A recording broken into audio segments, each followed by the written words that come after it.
Amen. So just to recap on what we did yesterday, we finished up looking at Fatima. Then we left the study of the counterfeit and we moved on to Acts 27. We picked up the symbols of midnight cry and Sunday law, which occurred at shipwreck. We lined that up with shipwreck. And then we saw that in between those, Luke chooses to tell us about the number on board the ship, which was 276. We saw that we'd already made application of 3 of that number as being representative of the priests and that support Aristarchus and Luke, his companions, during that journey as Christ and the Holy Spirit. So that left us with 273 Levites. One thing I like about that line is you do have the 3 groups. And we took that 273 as a symbol of the Levites and brought that to Numbers chapter 3, where you have the calling out of the Levites as they replace the work of the firstborn.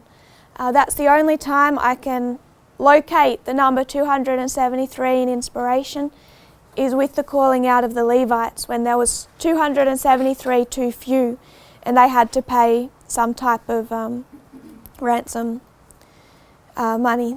So we took that 273 of the Levites between midnight cry and Sunday law, and we looked at 273 BC, and we saw that on that date, it was the first diplomatic contact between Egypt and Rome. It's the first time that the world really took attention of Rome, when Rome enters the world scene. The reason that the world stepped up and started paying attention to Rome was the fact that they just fought the Pyrrhic War. This was 3 battles against Pyrrhus of Epirus, leading southern Rome against northern Rome. And this was a battle between the king of the north and the king of the south. Pyrrhus against Rome. And it's that battle that not only gave Rome control of the entire peninsula, allowing it to branch elsewhere, but also made the world, Greece, Egypt, all those countries, Macedonia, they stepped up and started paying attention to Rome and sending ambassadors, going into alliances, etc. I just want to go back and add a couple of things to thoughts that we've already covered. You always remember things you didn't say. I kind of mentioned off the cuff 2004 as being the year that at least the United States and the papacy should have perhaps noticed that Russia was about to be a very big problem. I don't like to say things without a little bit of evidence to back that up. So 2004 was the Beslan school siege. And I'm just going to read to you a couple of quotes from the Washington Post, September 14, 2004. The Beslan siege ended about 10 days before this publication.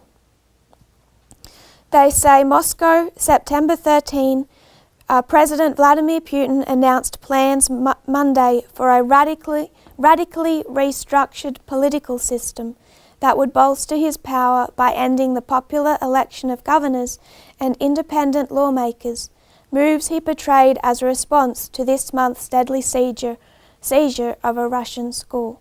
So what Putin did was he radically restructured the political system inside Russia. Under his plan, Putin would be the only one to appoint governors, and he would create a single chain of command. There would be no more general elections. The Russian people would no longer vote for specific candidates. They could only vote for political parties in parliamentary elections. He characterised the changes as efforts to enhance national cohesion in the face of a terrorist threat, while critics called them another step towards restoring the tyranny of the state 13 years after the fall of the Soviet Union. This is quoting Putin. Under current conditions, the system of executive power in the country should not just be adapted to operating in crisis situations, but should be radically restructured in order to strengthen the unity of the country and prevent further crises.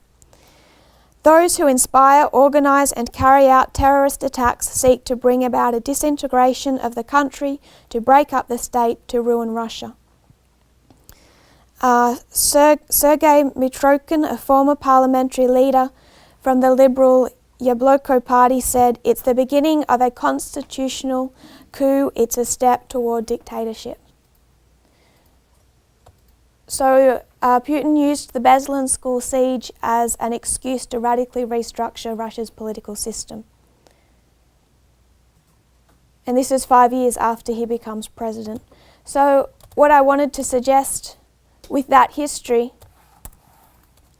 by the time that Lucia dies 16 years after the fall of the Berlin Wall, they should have known that Russia was well and truly back up on the ascendancy. But she never has a new message, and what I wanted to suggest was that Satan didn't know either.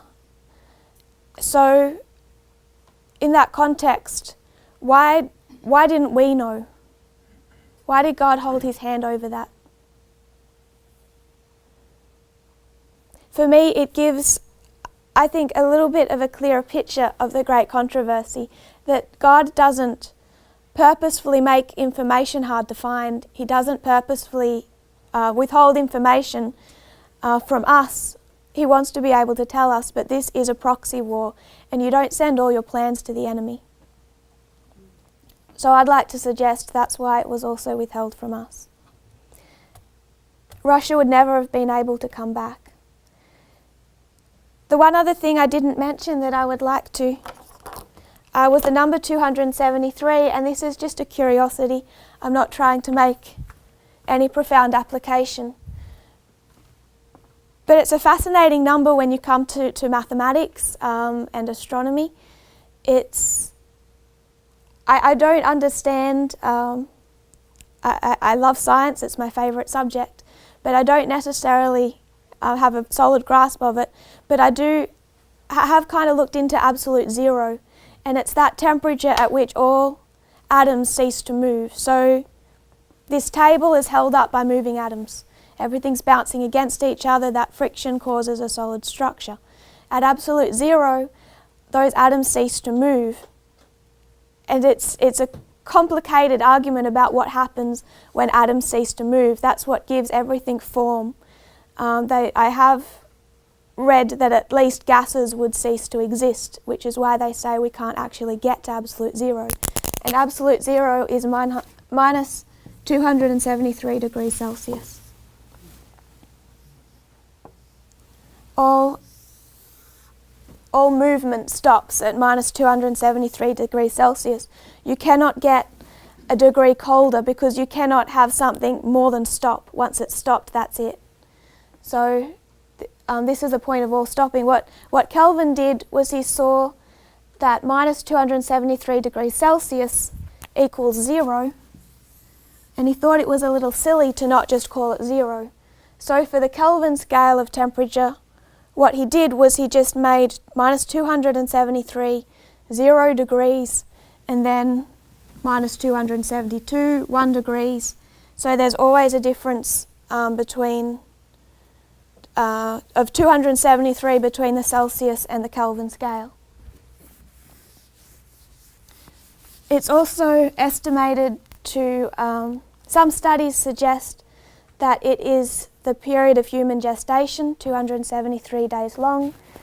And then when you get into the moon cycles, 27.3 days around the Earth, and that's where kind of a lot of spiritualism begins to come into this number. But I do think it has some interesting qualities, and that's kind of all I wanted to say about that. So yesterday we looked at 273 BC, and it really gave us the story of Pyrrhus and the Pyrrhic War. What I suggested is that Pyrrhus represents the king of the south. He leads the south against Rome in the north, and that we could be benefited by looking at his whole life. initially when I did this study, it took me to 273 BC, and then it seemed natural to work backwards, 272, 271, but you can't teach backwards. So what I want to do this morning and tomorrow morning, probably tomorrow morning as well, is just cover history, just so we can know what's going on in the world during the life of Pyrrhus and the role he plays in world affairs. I don't want to make any application till we've laid out the history, and then we'll go back and make application of those events. I've given you a printout of some, it's 4 pages long, of some of the quotes that we have read and will read. We're not going to really work through it, and I won't read all of this. I would prefer to pick up highlights, but I wanted you to be able to see some sources and also go back in your own time and have a look if you so choose. A.T. Jones has been invaluable, but there are periods of history that he skips or gives little detail. So there have been some other books. I've used some of the ancient historians with a great degree of caution, such as Plutarch, etc. I found them to be heavily biased towards Rome. And some things they suggested, particularly when they waxed poetical in the style that they did back then, I found it to not be very accurate. But I do find when they're discussing battles and historical events that it did tend to agree with A.T. Jones. So I have included some of them. So we looked at the history that was occurring around the birth of Pyrrhus. 4 years before he was born, Alexander the Great died in 323 BC, and Daniel 8 jumps from 323 to 301 BC, skips 22 years of history to give us these 4 generals, also known as the Diadochi or the successors. And it was by these 4 Diadochi wars that we ended up with these 4 successors of Alexander. I said yesterday that they had control of that there was 4 for a period of 3 years. That was inaccurate. They had control of Alexander the Great's kingdom for 4 years. It was 4 years between the Battle of Ipsus and the death of Cassander. So through this history, what I particularly like is you just have the number 4. 4 years after the death of Alexander, Pyrrhus is born, 4 Diadochi wars, giving you 4 generals for 4 years. Just a little bit of a background story. The Third Diadochi War ended with a peace treaty in 311. This peace treaty was between Antigonus and Demetrius, his son, and their opponents Cassander, Lysimachus, and Ptolemy. Antigonus never signed the peace treaty with Seleucus because his purpose was, after that peace treaty, to undertake the Babylonian War, where Antigonus and Seleucus fought it out for control of Babylon. It's when Seleucus defeated Antigonus that they mark the beginning of the Seleucid Empire.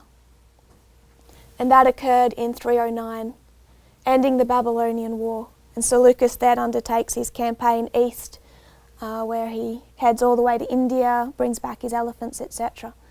The Fourth Diadochi War we marked over here also as 307.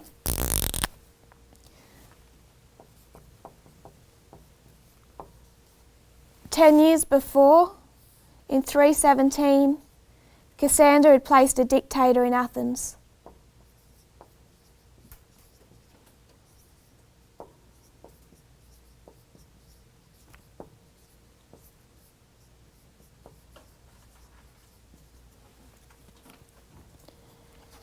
In 307, the peace treaty is broken when Demetrius frees Athens from that dictator. And in 303 BC, Demetrius and Pyrrhus go into an alliance.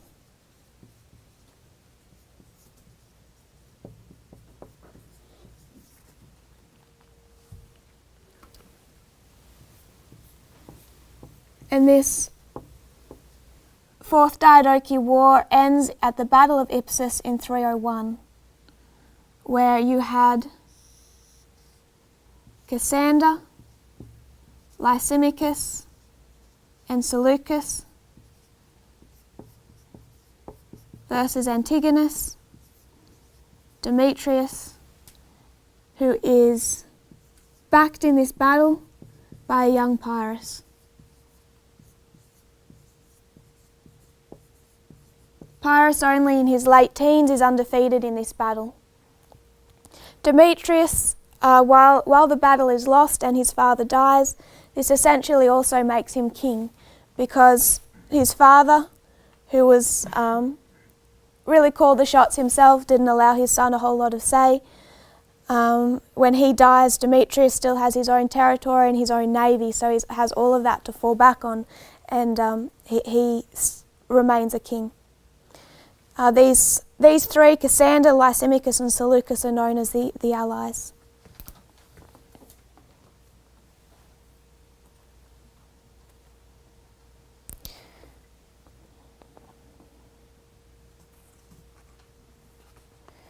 So, on your page, the first half of these quotes deal with 273 BC. I just wanted to include them in there so that you can read that history. About halfway down, he presented Demetrius to the army and declared him his successor. That's back in this history in 301 BC, the day before the Battle of Ipsus.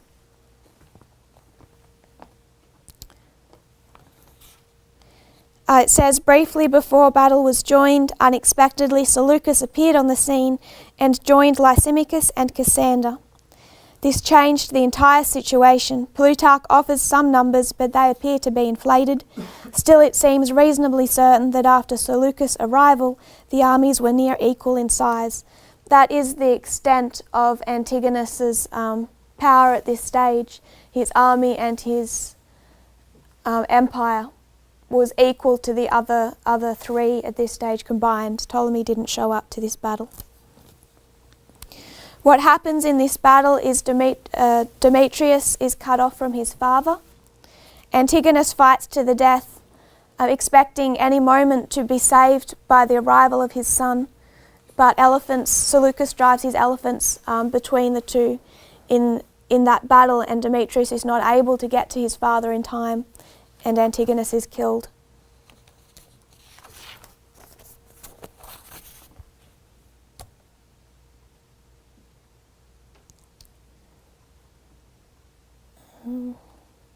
Is that history clear? There's no questions? Okay, so after this battle, we have 4 years before Cassander dies, and that occurs in 297 BC.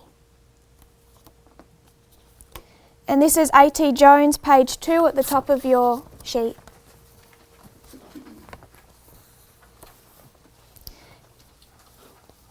Cassander died in 298, sorry. Cassander died in 298 BC and was succeeded by his son Philip, who himself soon died, leaving 2 brothers, Antipater and Alexander, to contend for the kingdom. So Cassander dies, he leaves his eldest son in charge. That eldest son soon after dies, and there's 2 younger brothers now fighting it out. Antipater, the elder, murdered his mother because she favoured his brother for the crown. Alexander called to his aid Pyrrhus, king of Epirus, and Demetrius. So this was really his fundamental mistake.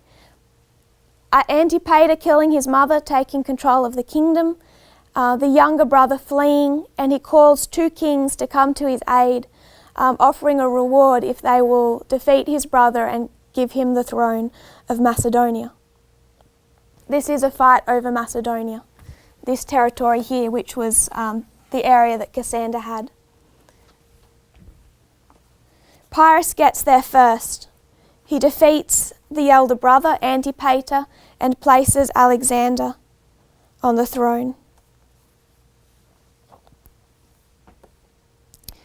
into the next paragraph, and this is a separate source. It describes what Pyrrhus got for that as a reward for his services, a list of territory around Epirus, so he was given some territory in here.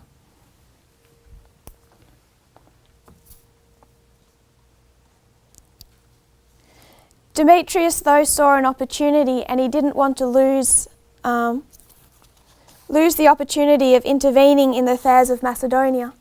So even though Alexander has been placed on the throne, Demetrius comes up anyway. Even though all this work is done, Pyrrhus has placed him on the throne, headed back to Epirus, and now Demetrius comes up, visits with Alexander, promptly kills him, and takes the throne for himself. Demetrius gets a pretty rough account in history as an awful character, and some of it I find an exaggeration, some of it I find pretty plausible, and this is one of the places where I find it plausible. He just killed Alexander, who was supposed to be kind of an ally, and took the throne of Macedonia. So what occurred here really was a division of territory.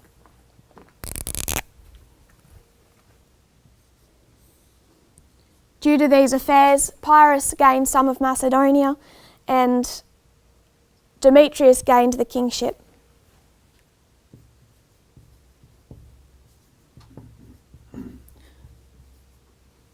What we're really focusing on in this history is the relationship between Pyrrhus and Demetrius. So I'm not going to go into detail about what is happening with these other generals.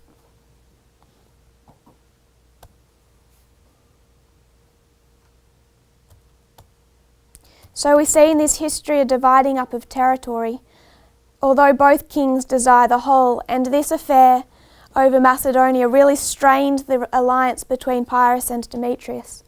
By this stage, Pyrrhus' sister, who married Demetrius in 303, has died.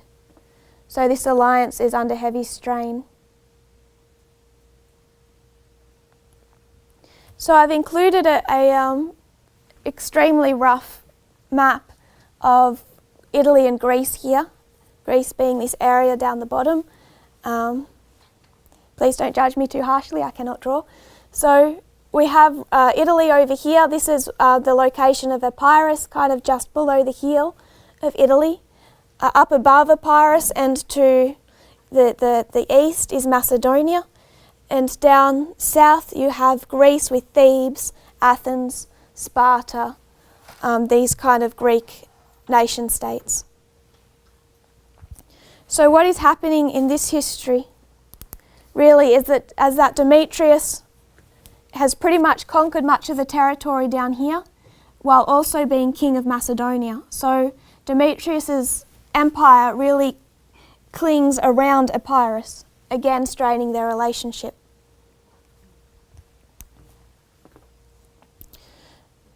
So in 291 BC, this strain breaks out into the open for the first time, and this is really Pyrrhus' instigation. Demetrius is down here besieging Thebes. He's known as the besieger of cities. It was kind of his title, Demetrius the Besieger.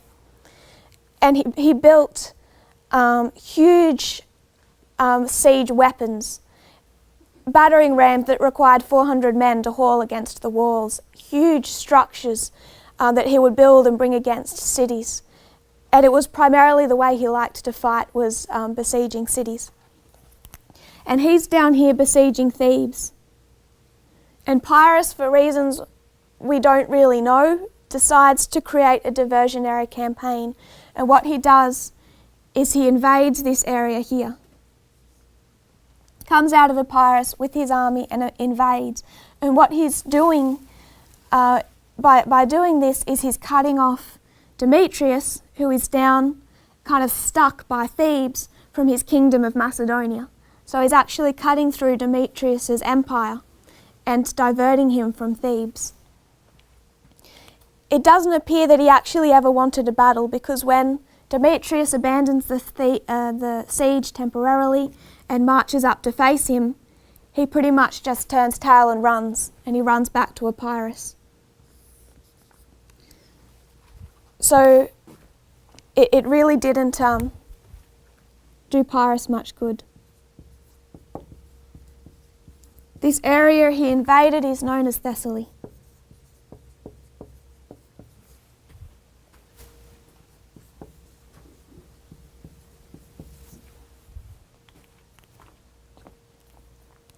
So this, as you can understand, did not go over well with Demetrius. He was pretty furious at Pyrrhus, his former ally, for making trouble for him in this way. He goes back down, finishes the siege of Thebes.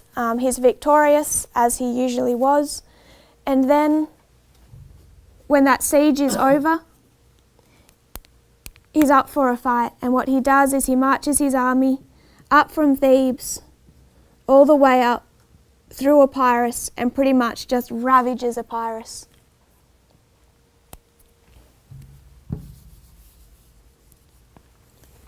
And this is in 289, 288, when he's finished with the siege.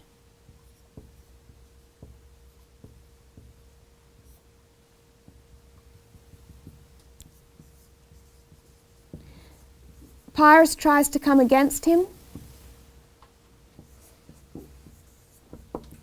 and he marches down through his country to face him. I don't know how this happened, but what happened was the armies missed each other. One took one road, one went down another road, and Pyrrhus just found himself down in the middle of nowhere, not even in his country, as Demetrius is ravaging it. So Pyrrhus is down here, outside of his country with all of his army, while Demetrius is up here ravaging Epirus. Pyrrhus does encounter a separate army, a general and his army that was fighting for Demetrius. So there is an army that Demetrius had left here with one of his generals, and Pyrrhus does fight him. And Pyrrhus takes him on one-on-one combat. They say, "Don't let our armies fight, why don't you and I fight?" Which was something Pyrrhus liked to do. He's an incredible warrior. So the two of them went at it. Pyrrhus nearly killed him, and the general was dragged away before Pyrrhus could finish the job. So he does have a small victory here, but it doesn't save his country.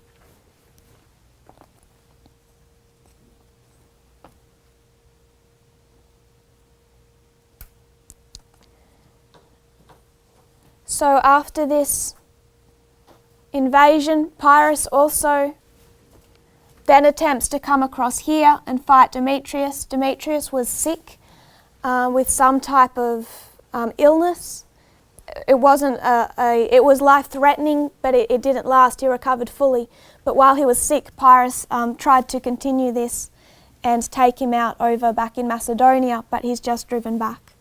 So very sick Demetrius drags himself from his bed and again chases Pyrrhus back to Epirus. And they go into they make peace. They go into a peace treaty.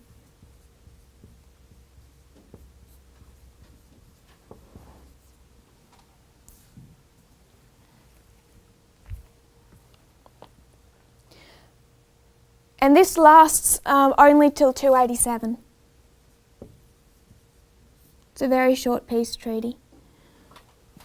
What Demetrius is doing during this time is creating an immense army.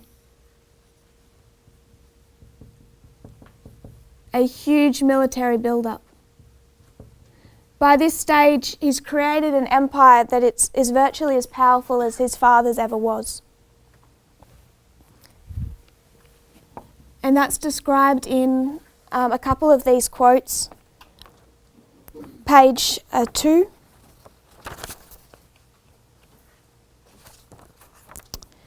And it's the paragraph down the bottom with all the underlining.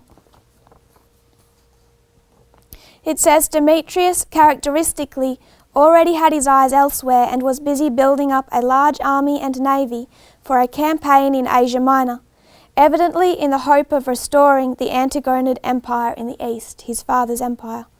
With this in mind, he had already assembled 98,000 infantry, 12,000 cavalry, and laid down the keels for 500 ships in Piraeus, Corinth, Chalcis and Pella. This vast military and naval program is reflected in the increasingly large issues of coinage by various Macedonian and Greek mints under Demetrius' control throughout these years. These various coinages reveal very clearly the size of the military and naval effort Demetrius was making at this time, the threat which it must have presented to his enemies, and the burden of taxation which it will have laid on the inhabitants of his empires. News of what was afoot soon reached the other kings and spread general alarm. Recalling his father's ambitions, they were apprehensive at the menace which Demetrius in his turn represented.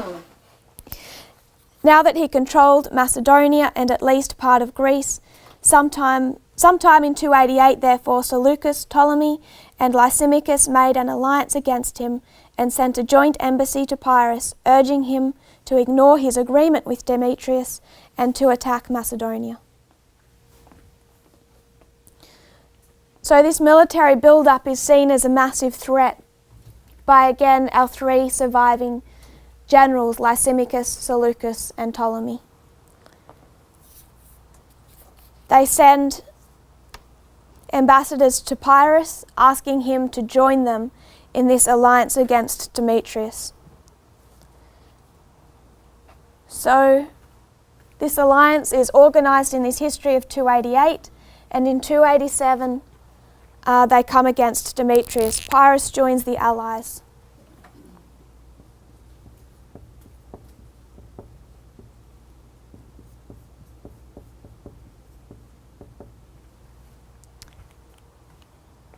And Demetrius is defeated. What happens is Lysimachus, whose kingdom is over here, this is why we say that Lysimachus took over the kingdom of Cassander. He never defeated Cassander or any of Cassander's children. Who he defeated to take over that area of Cassander was to defeat Demetrius. So this is where Demetrius was stationed in Macedonia, and Pyrrhus came from the west, Lysimachus from the east. And they coming from both sides, they cornered Demetrius. Demetrius is defeated. Even though this alliance was also included Seleucus and Ptolemy, neither of them showed up. They gave their support, but it was Lysimachus and Pyrrhus who came against Demetrius, who fought. But they never actually fought, and that's what I find kind of interesting about this account. Demetrius appears to be someone who was generally hated even by his own people. He was homosexual. There was quite stories of abuse, and I think he tried to attack one young man who promptly killed himself to save himself from Demetrius, and that young man then became I can't remember which one of these Greek cities, but they deified him, that young man who fled Demetrius. He was just generally hated, and what happened when Pyrrhus particularly marched against Demetrius from the west, Lysimachus from the east. Demetrius's army was so disillusioned with this king they didn't really want that they just joined Pyrrhus and Lysimachus. His entire army deserted him. They never had to fight, and Demetrius had to flee.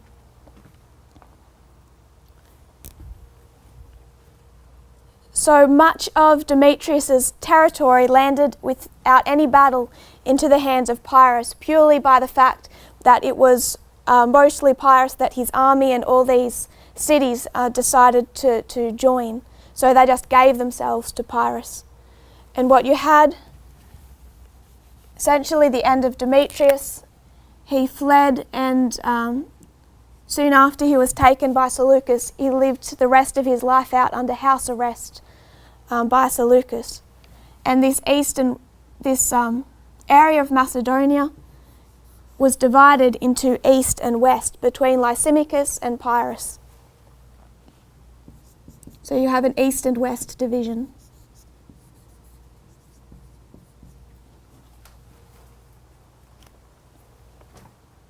And that was in 287. A.T. Jones, Great Empires of Bible Prophecy, the second last paragraph on your page, says, in those 7 years, Demetrius built up an army of 100,000 men and a fleet of 500 galleys. At this, Ptolemy, Lysimachus and Seleucus became alarmed and set about to check his further progress. They secured the alliance of Pyrrhus, whose dominions bordered Macedonia on the west, and who of course could not consider himself safe in the presence of Demetrius in possession of such an army as that. Lysimachus invaded Macedonia from the east and Pyrrhus from the west. The troops of Demetrius all deserted him and joined Pyrrhus. Demetrius made his escape in disguise, and Lysimachus and Pyrrhus divided between them the dominion of Macedonia. 287 BC.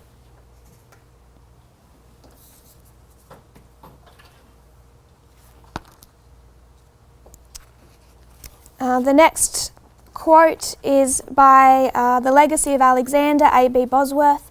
I won't read it for time, but it gives just more description about this, more of a description about this battle, or lack of a battle.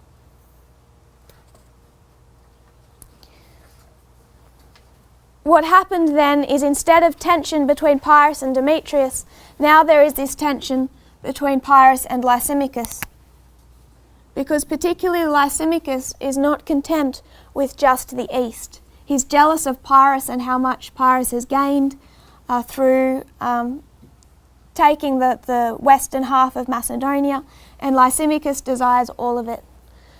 So what you have beginning in 287 BC is this struggle between Pyrrhus and Lysimachus for total control of Macedonia, and this is essentially a Cold War.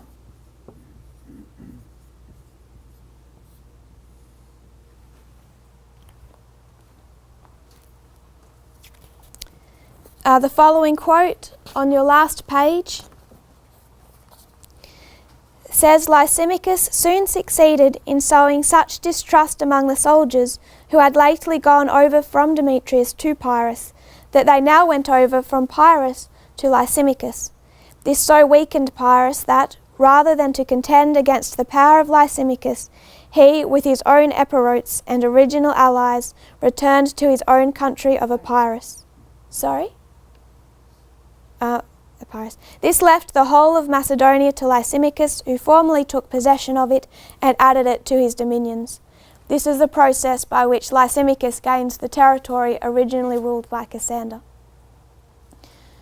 What Lysimachus did to defeat Pyrrhus in the west was he sent covert spies into the cities, and they pretty much just fomented unrest, asking these Macedonians, as I said yesterday, Epirus was kind of seen as that kind of relative that they didn't really want, that they were embarrassed by, because Greece had always ruled Epirus. Epirus had always kind of come under their authority, and now you have a king of Epirus ruling over Macedonia and this territory. And these people, these spies he would send in would ridicule the people. What are you doing letting a king of Epirus rule over you? Aren't you a little humiliated? So even though as general and leader Pyrrhus has always been loved by his subjects, they rose up against him. Another thing that he allegedly did was cut off Pyrrhus's supply lines. So as Pyrrhus would send supplies into this to support his own army in this area, Lysimachus made that very difficult for him. I would describe that as sanctions and subterfuge.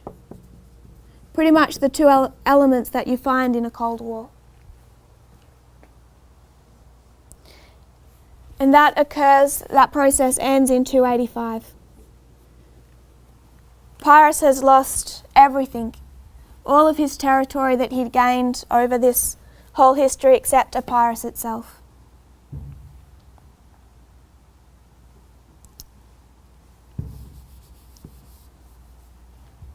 and he who was stationed in the west, he goes back home. Lysimachus keeps all of it.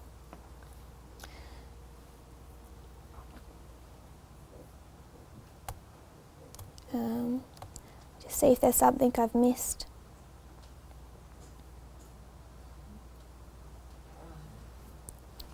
Do we have any questions about this history?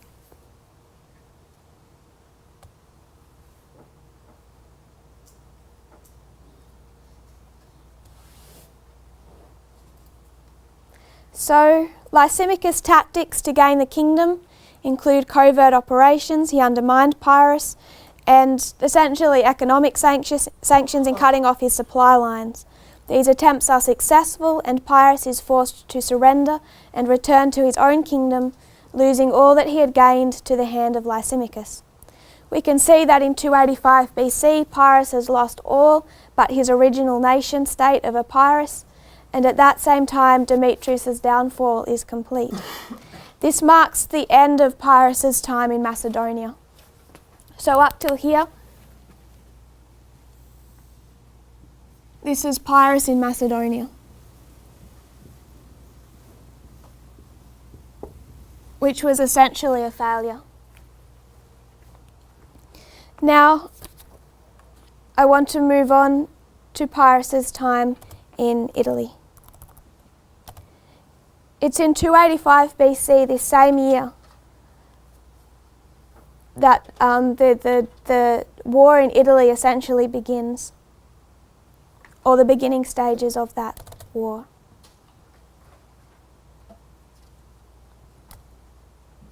So if it's okay, I'm going to need this half of the board, so I will rub this map out.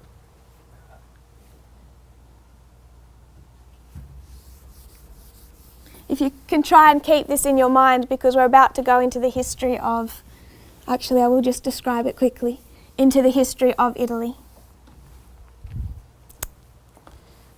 So back to the front page, we'll read these quotes again. On your front page, those first four quotes.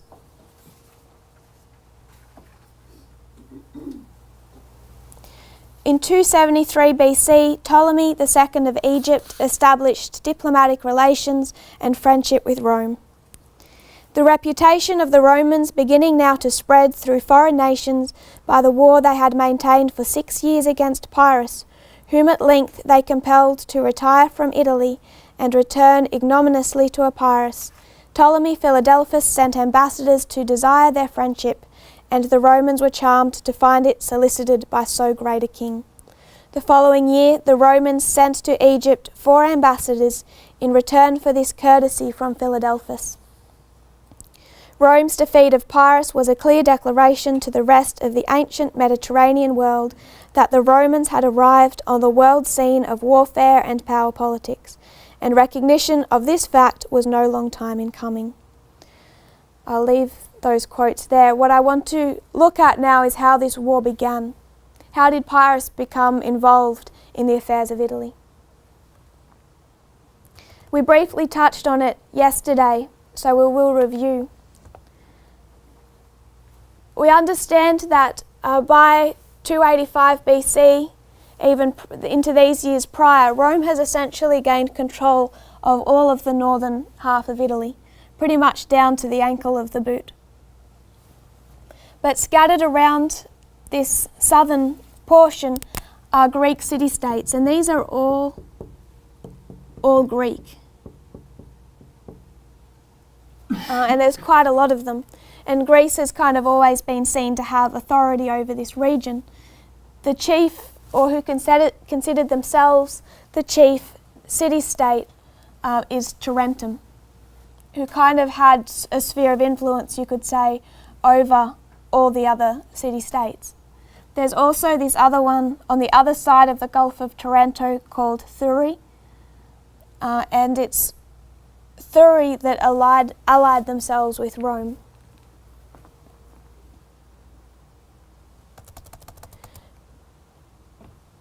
So going into a history prior, much prior, around 334 BC, the Romans had gone into a treaty with Tarentum.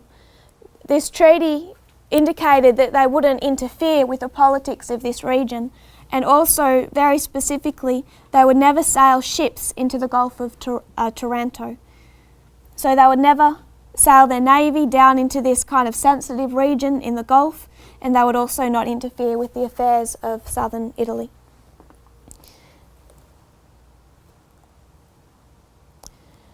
This being an old treaty and also made with a king who was long since dead, Rome didn't see it as legally binding, but Tarentum sure did. For the Tarentines, there was good reason to fear the growing power of Rome and to claim that a treaty limiting Rome's authority was still valid in that region.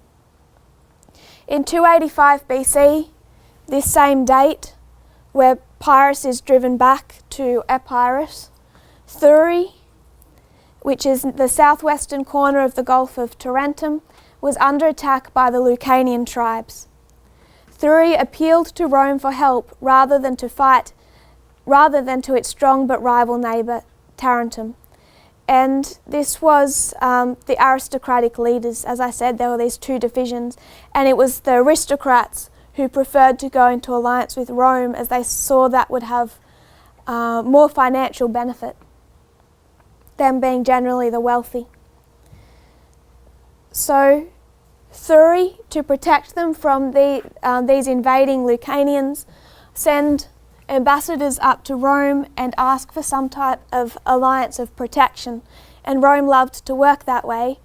They agreed, and we don't have much knowledge of the history at this point in time, but we know Thurii asked for it in 285, and in 283 Rome descended on Thurii, stationed a garrison, and drove off the Lucanians. There was also a political reason for this. Thurii also was not happy with the balance of power in the region. Tarentum was seen as kind of a rival in a way. They didn't like the authority Tarentum would try and hold over these other city-states. So what they were hoping to change was the balance of power as well. So there was also politics against Thurii and Tarentum, why Thurii would choose to ally themselves with Rome.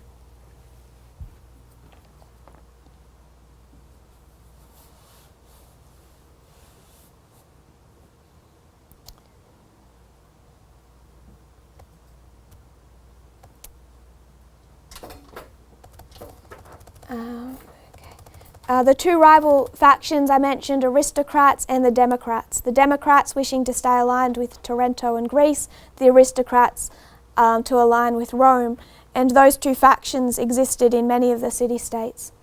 So the aristocratic faction took power in Thurii, and in 285 appealed to Rome for protection. The history is scarce, but in 282 BC, Thurii makes another appeal to Rome for protection, and Rome responds.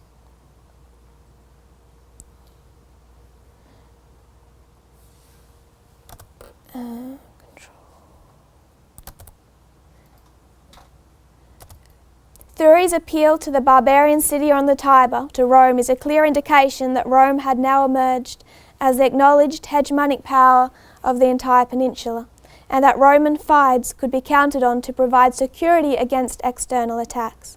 Rome accepted Thurii's plea for assistance, and the consul C. Fabricius led an army against the Lucanians, and Bruttians defeated them in battle and left a garrison in Thurii. Fabricius' military operations on land were apparently backed up by a small fleet of Roman warships, and these vessels sailed into the Gulf of Taranto. So what Rome has done is they've broken their ancient treaty with Tarentum.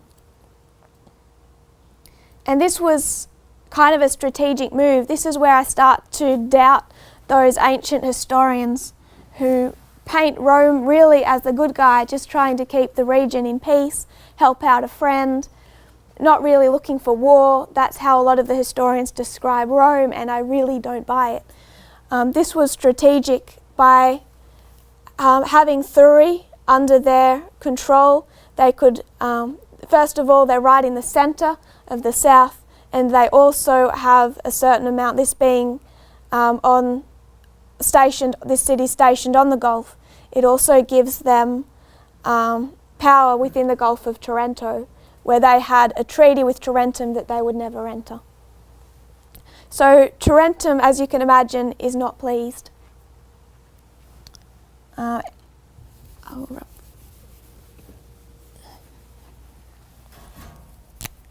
Just extend our line.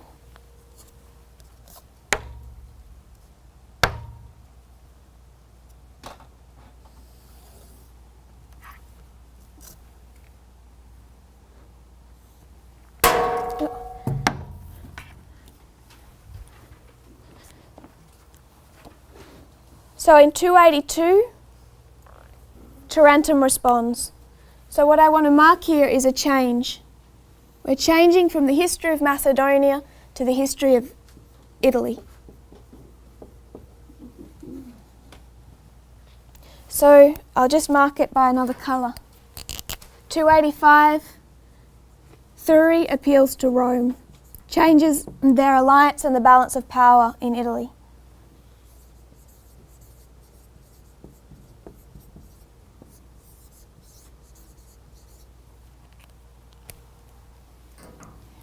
And in 282, I'm going to have to keep this really tight if you don't mind. Hopefully it's still clear. 282, Tarentum responds.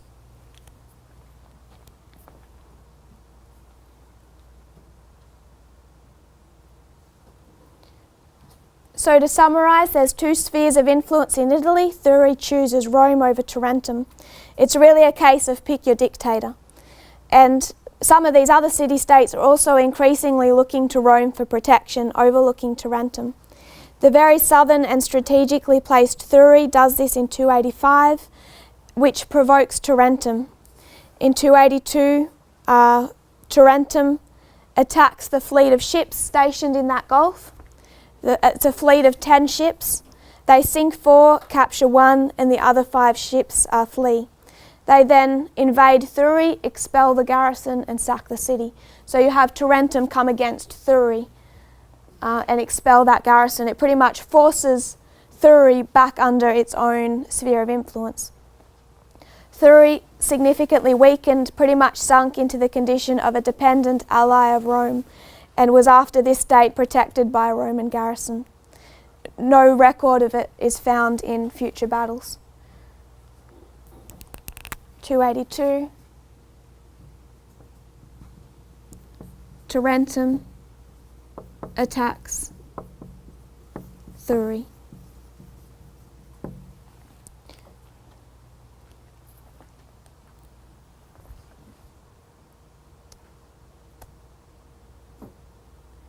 What happened after this, you could go into detail about the back and forth. Ambassadors were sent from Rome to Tarentum to say, why did you do this?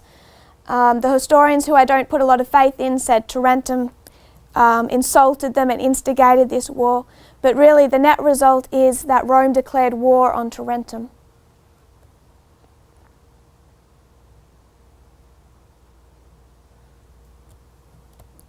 So in 281 BC, and this is A.T. Jones' Great Empires of Bible Prophecy 218.1.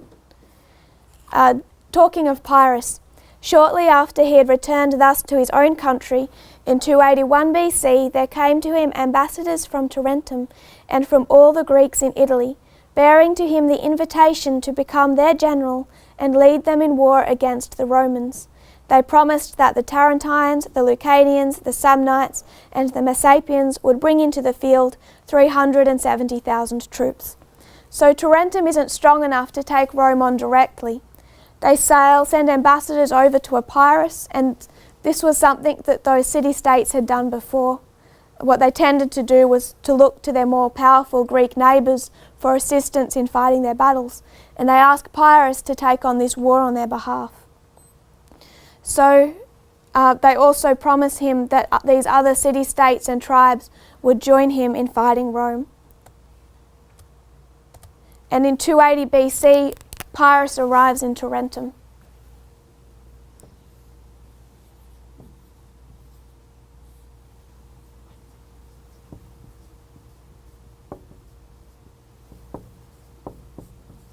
and he sets about immediately preparing the city for war. So he begins his military preparation.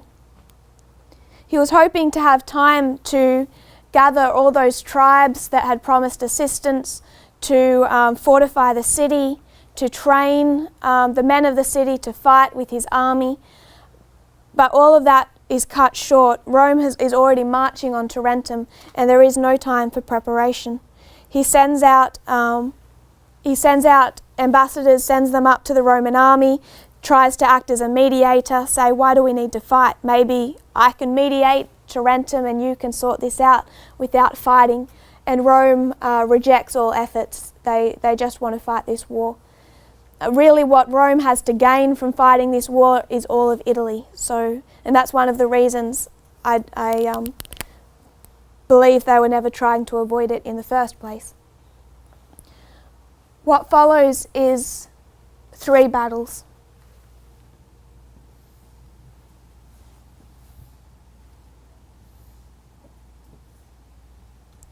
This first battle is fought by a very unprepared Pyrrhus soon after he arrives on the shores. And it's known as the Battle of Heraclea due to its location.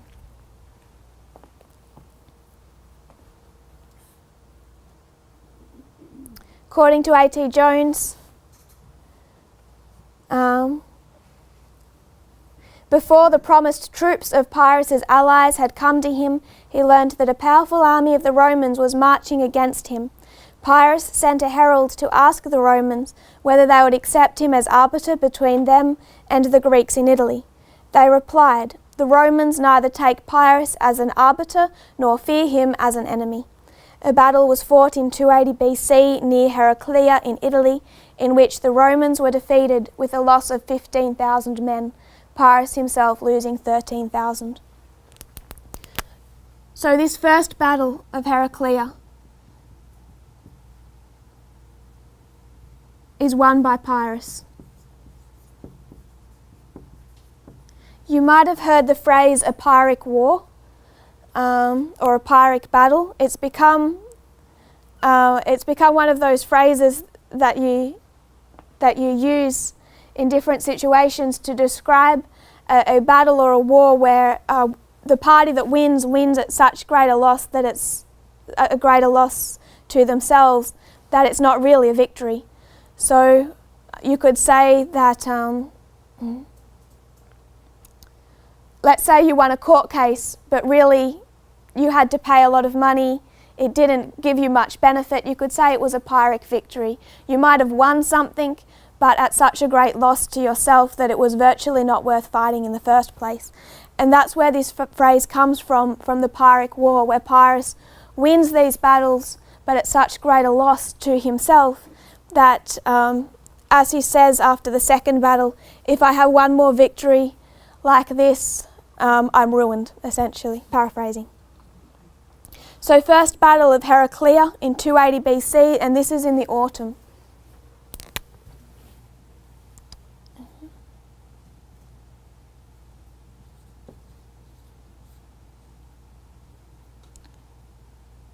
Pyrrhus tries to, after this battle, to march on Rome, thinking that after such a victory it might be a good opportunity. He comes into a distance of 300 furlongs of the city of Rome, but due to the time of year coming into winter, he retires his troops and they wait out the winter without another battle.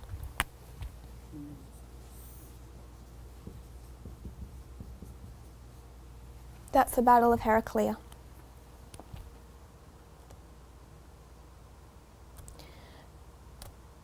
What won this battle for Pyrrhus was that in a previous war he'd been able to barter for some elephants, and he sailed to Tarentum with 20 elephants. Rome had never seen elephants before. For them this was a completely new mode of warfare.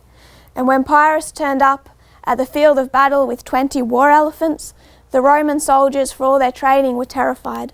And that is what won Pyrrhus the Battle of Heraclea. Elephants. For Rome, a completely new mode of warfare.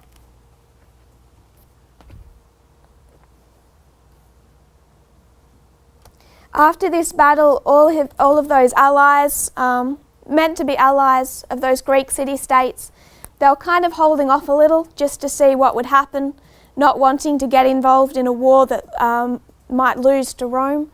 After Pyrrhus wins his first battle, they all join him. All those neutral parties.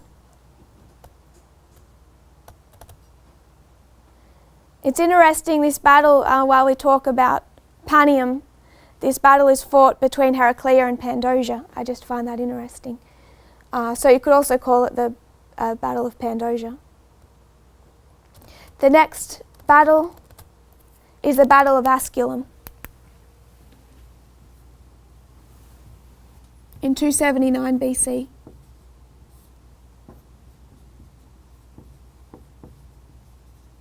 And for this battle, Pyrrhus is prepared. Both armies are now fully ready. A.T. Jones says in 279 a second battle was fought near Asculum, in which Pyrrhus was again victorious, but with such great loss that when one of his officers congratulated him on the victory, Pyrrhus with grim humour replied, "If we gain such another, we are inevitably ruined." In 279 BC, Pyrrhus fought the second major battle at the War of Asculum. This was one of a much greater scale than that of Heraclea, and it was fought for 2 days in the hills of Apulia. The Roman general Publius Mus managed to use the terrain to reduce the effectiveness of the Greek cavalry and elephants. Thus the first day ended with a stalemate. The second day, Pyrrhus made another attack with war elephants supported by infantry, which finally overwhelmed Mus's position. The Romans lost about 6,000 men, while Pyrrhus's army suffered 3,500 casualties.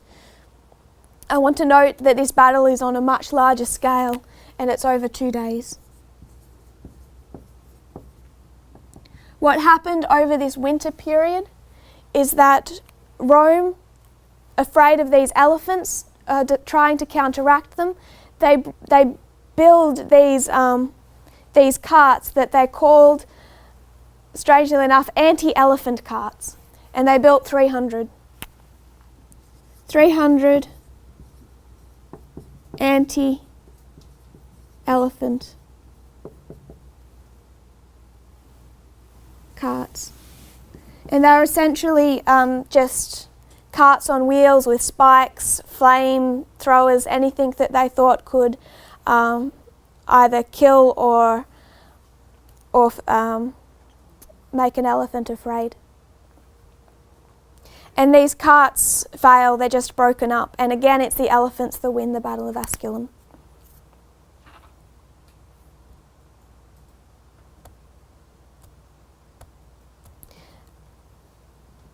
This account is Pyrrhus by Jacob Abbott. He said, "The Romans stood most in awe of the elephants, and they resorted to some peculiar and extraordinary means of resisting them. They prepared a great number of chariots, each of which was armed with a long pointed spear projecting forward in such a manner that when the chariots should be driven on towards the elephants, these spears or beaks should pierce the bodies of the beasts and destroy them.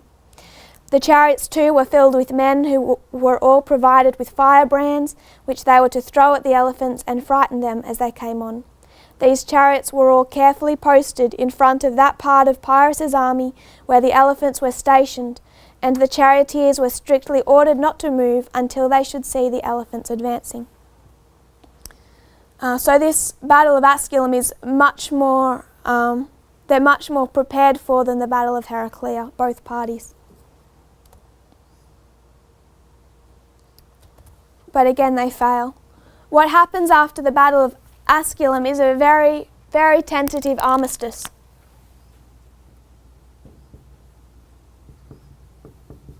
Between Pyrrhus and Rome.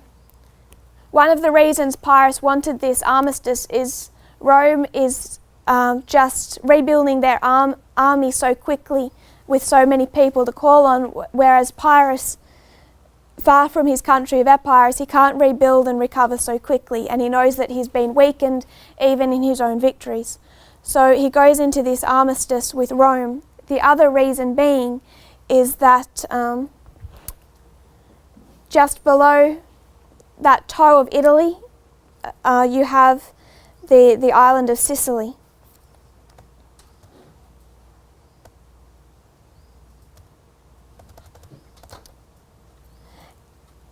And in 279, at this point in time, Sicily, which is beneath that toe,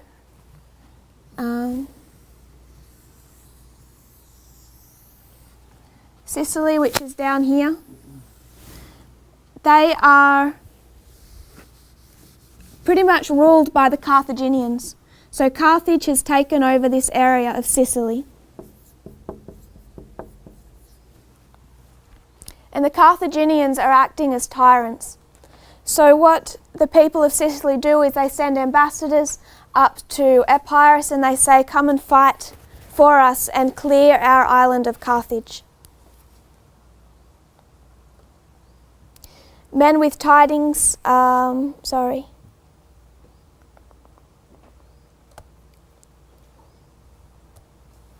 Pyrrhus was determined on carrying into effect his design of a descent upon the coasts of Africa. What Pyrrhus wanted really to rebuild the empire of Alexander the Great, the vision that he could see was that in taking Sicily, defeating Carthage, he then has a perfect strategic location to build a strong navy.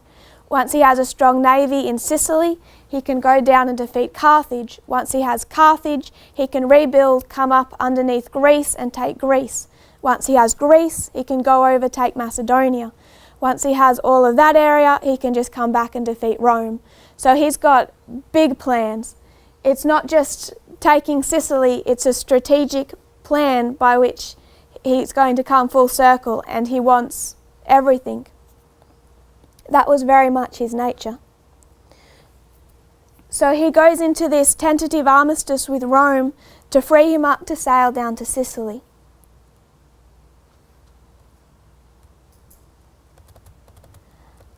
And what he does in Sicily, really his undoing, is that he shows himself as a tyrant.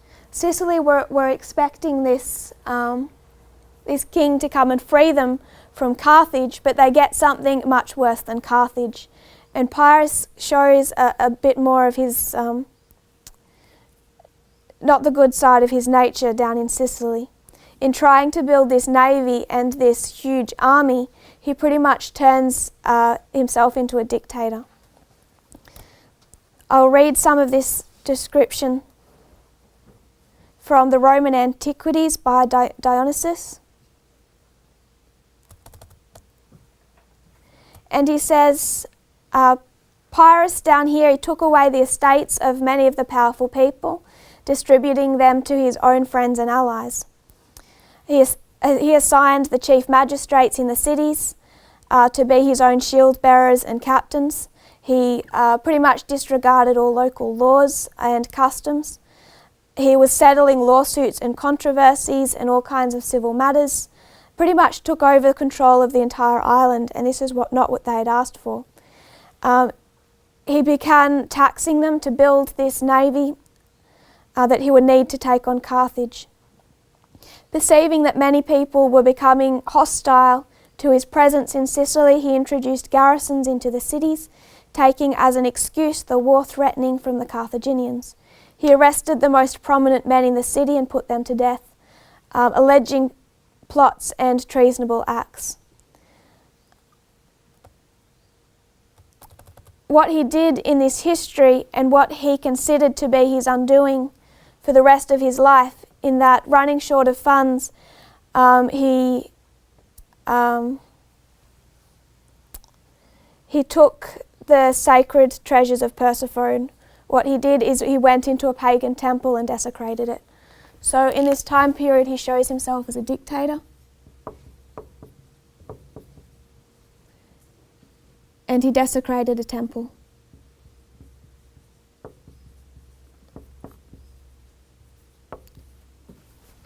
This temple was supposed to hold vast amounts of wealth. And finding himself lacking funds to build this navy for this enterprise. He pretty much just went in and took everything from the temple. He set it on ships and attempted to sail it back to Tarentum.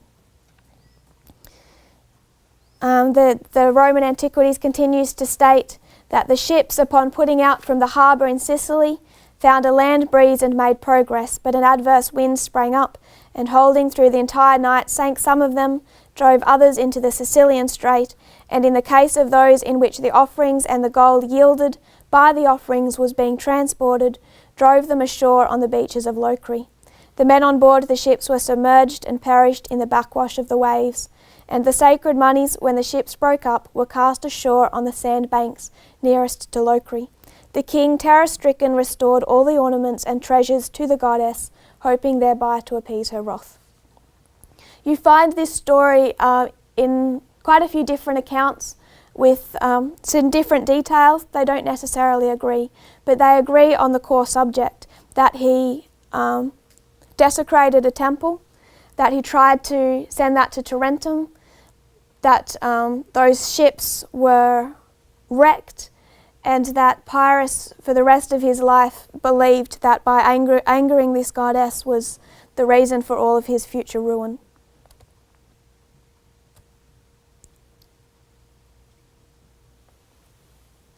So I'm going to read the period of this history by A.T. Jones. It's pretty much back to him entering Sicily. Pyrrhus accepted the offer of the Sicilians and at once embarked his army and sailed to Sicily. These Sicilians delivered to him the promised cities as soon as he landed, and he soon so gained the hearts of the people and made himself so powerful that the Carthaginians asked for peace upon the condition that they might be allowed to retain in city only the one city of Lilybaeum. Pyrrhus felt himself so secure that he not only refused to grant this request for peace, but even proposed to make an expedition against Carthage. He had a sufficient fleet to do this, but not enough sailors. To secure the necessary sailors, he levied a draft of men on all the cities of Sicily and punished the cities that would not furnish their quota.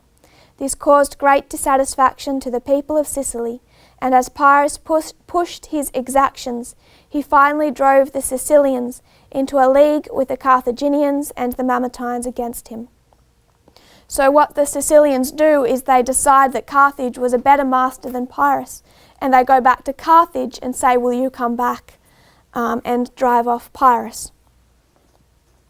Just at this juncture, the Tarentines and the Samnites sent word to Pyrrhus that they were shut up in their cities and were surely lost unless he came to the rescue. He started immediately. So what is happening is Rome has broken this armistice and they're marching on Tarentum. They have come also against the Tarentines and the Samnites, who send word of this to Pyrrhus. So he heads back to Italy to again confront Rome. And the third battle is fought in 275 BC. This is the Battle of Beneventum. The third and final battle.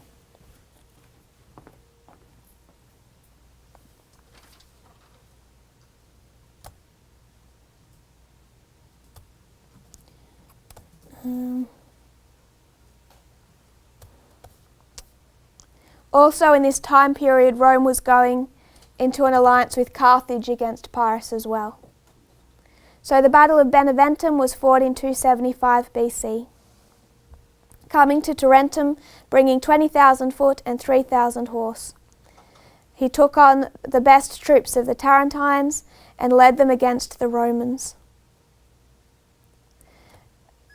He found a lot less support for himself in southern Italy at this time, many of those city-states resenting him leaving and sailing to Sicily in the first place, so not as many allies were willing to come to his aid at this third battle than they had been for the second particularly. He is significantly weakened by the abandonment of many of his former allies. What happens, you find a couple of different accounts of this battle. What we do know is Pyrrhus is defeated by Rome.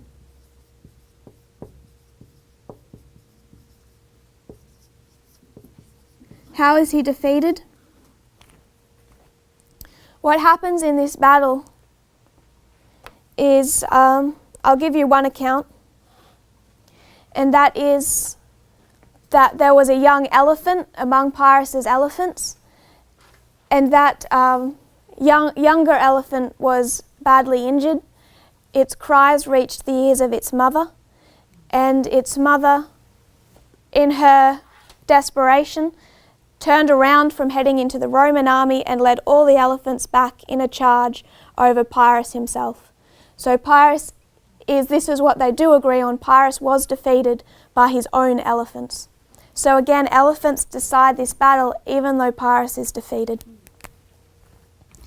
The other accounts of this battle just say that the elephants turned and charged Pyrrhus. How that happened is, I don't find other accounts of that particular story of why they did that, but they do agree that the elephants turned. Pyrrhus flees back to Tarentum, gets in a ship and sails back to Epirus. He's given up that war. So 275 BC, that Battle of Beneventum is what launches Rome onto the world stage, this defeat of Pyrrhus. Pyrrhus is a very well-known general across Egypt. He actually was raised partly in the court of Ptolemy. He married Ptolemy's stepdaughter. Closely known among those generals, and they knew him to be a fantastic general.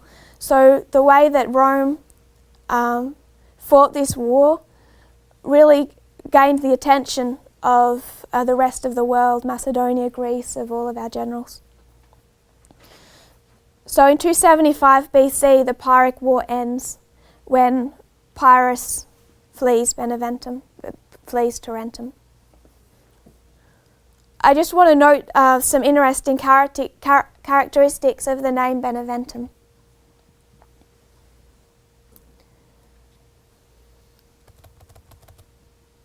It was originally, and over the period where this battle was fought in 275, it was not known as Beneventum. Rome later changed the name of the city to Beneventum from Maleventum.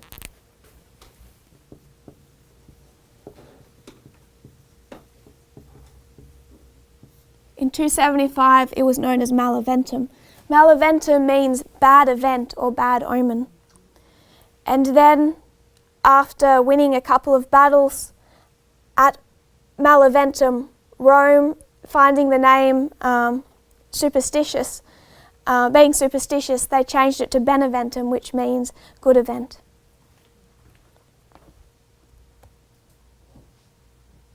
It sits at a fork of the Appian Way where two rivers, the Sabato and the Color, come together. And Benevento is known as the city of witches, or the Italian Salem. It's considered the place where witches from all over the world would gather to celebrate their Sabbath under a centuries-old walnut tree. And it began long before the Emperor Domitian established a temple of Isis here. Isis, the god that controls serpents. This, combined with tree worship brought by the Lombards, merged itself into a cult that worshipped the serpent in the tree, also combining the worship of the goat god. All the witches of the world were said to gather at Benevento to worship this tree serpent in a gathering that they would refer to as the Tragenda, a word believed to have derived as a plural form of Trecento, meaning the 300. So it's pretty much the Italian Salem.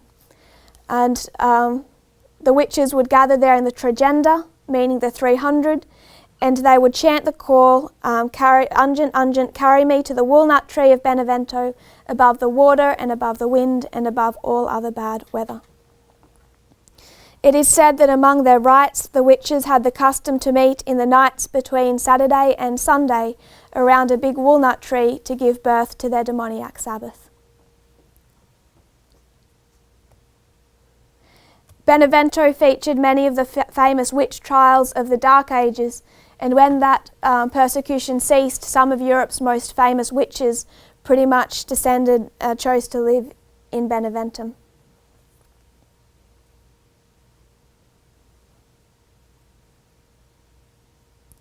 They were known as, locally in Benevento, they were known as the Genara.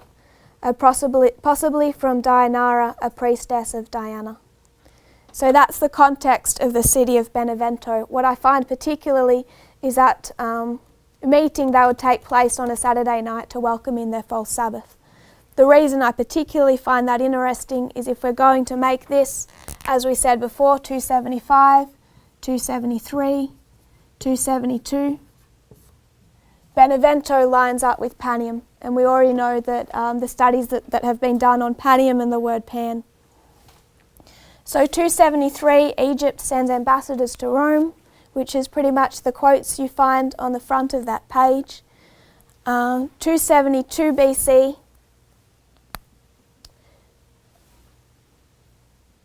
I'm running out of room, but in 272 BC, Rome sends ambassadors back to Egypt, and that was headed, as we said, by Fabius, Maximus, meaning maximum, Gergus, meaning flood, maximum flood. Pyrrhus, while defeated in 275 BC, Tarentum held out against Rome all the way until 272. In 272 BC, Tarentum surrenders to Rome. So even though Rome has control over the whole of Italy, the city of Tarentum itself was still under siege from 275 to 272. So Tarentum falls in 272.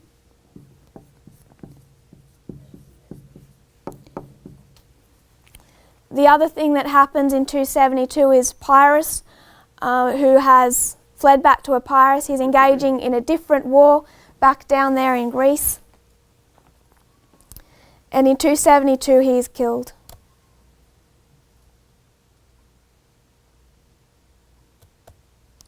Pyrrhus was fighting a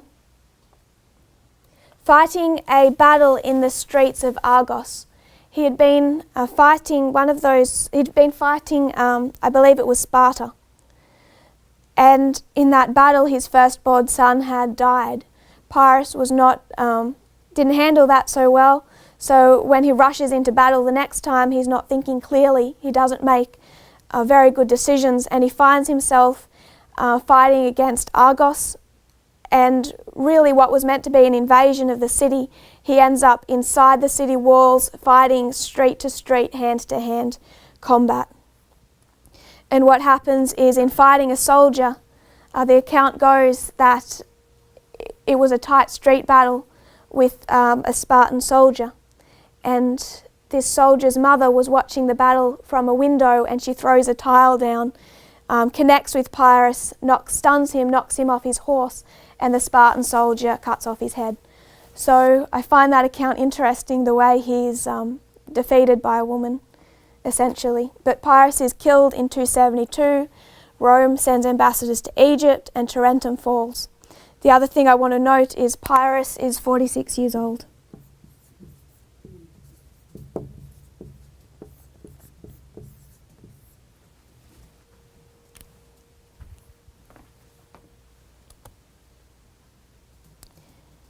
That's in the streets of Argos. The name Argos means glistening, bright or white. It's described as, the reason they named it white is the visual impression given by the Argolic plain. The plains of Argos is where they grew all of their wheat, and they say that it was named Argos, meaning white, because of the visual impression given by the Argolic plain during harvest time. So you can also connect Argos to harvest time.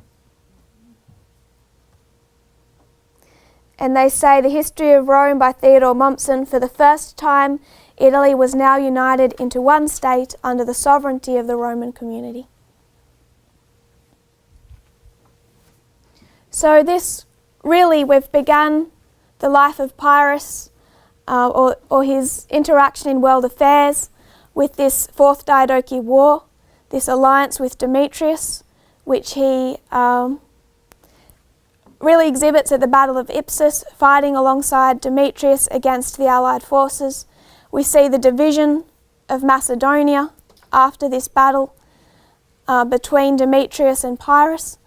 Then we see, first of all, a strain on their relationship in 291, which descends really into war in 289-288, when Demetrius comes against Epirus. You see a peace treaty, and then as Demetrius conducts this huge military build-up, Pyrrhus joins the allies from back here, who he'd originally begun by fighting with. Lysimachus comes from the east, Pyrrhus comes from the west, and Demetrius is defeated. His empire is divided into east and west. This begins a cold war which lasts from 287 to 285. Lysimachus defeats Pyrrhus in this cold war with sanctions and subterfuge. At the same time in 285, we begin to change scene from the history of Macedonia to the history of Italy. 285, Thurii appeals to Rome. It changes the balance of power in those southern states. 282, Rome responds and they attack Thurii and expel the garrison. And this begins a war with Rome. They ask Pyrrhus to fight on their behalf. He arrives in southern Italy in 280. And very soon after, before he's really ready, he fights a battle at Heraclea with Rome. He wins, but at a great loss. This battle is won by elephants. Both of them prepare properly for war. 279 is the second battle. Rome has built 300 anti-elephant carts, and this battle takes place over 2 days. Pyrrhus wins again, and again it was because of his elephants. He sails down to Sicily after creating a tentative armistice with Rome. He turns into a dictator. He desecrates a temple, which ends badly for him. And then he's called back to Rome in 275 as they're breaking this peace treaty they had gone into. He meets Rome at then known Maleventum, now known as Beneventum, and he's defeated when his own elephants turn on him. This ends the Pyrrhic War. At the same time the war is ended, Pyrrhus is not dead, Tarentum has not fallen, even though everyone knows that Rome has won that war. Egypt recognises Rome in 273 by sending ambassadors. Rome responds in 272 by sending ambassadors back to Egypt. At that same time, Tarentum falls, they surrender, and Pyrrhus dies in the streets of Argos. So what we've covered essentially is the life of Pyrrhus. Do we have any questions? We're over time. Sorry. If we don't have any questions, tomorrow we'll just quickly review this history and then move on from Pyrrhus. If you'll kneel with me.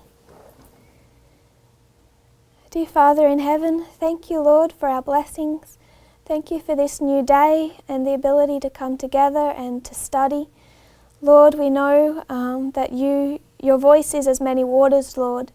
And as someone said recently, those waters are histories and nations and kingdoms. And Lord, you wish to teach us through these histories.